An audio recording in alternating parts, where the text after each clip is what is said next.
4 жніўня прэзідэнт Беларусі Александр Лукашенко звярнуўся са штогадовым пасланнем да беларускага народу і нацыянальнага сходу. На мерапрыемства былі запрошаны больш за 2500 чалавек з усёй Беларусі.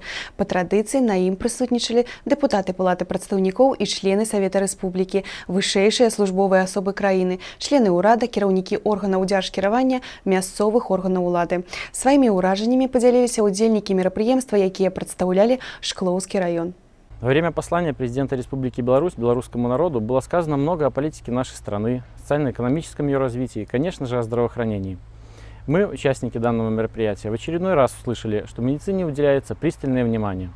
Строятся новые учреждения, мобильно работают больницы, санитарные службы. И, как отметил президент, с таким подходом Беларусь выбрала правильный путь в борьбе с коронавирусом. Да, действительно, мы спасали и спасаем людей, оставаясь верными своей профессии. В первую очередь хочу сказать, что было приятно посетить данное мероприятие. Речь главы государства была впечатляющая, все было четко, ясно, понятно.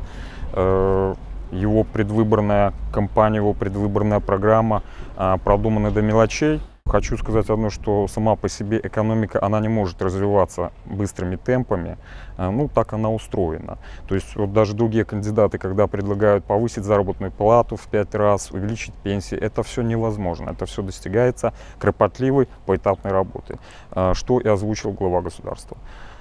Я как руководитель предприятия, за плечами которого стоит огромный коллектив, я сам понимаю, я сам в этих процессах участвую, и, скажем, экономику республики также формирует экономика Шкловского райпо.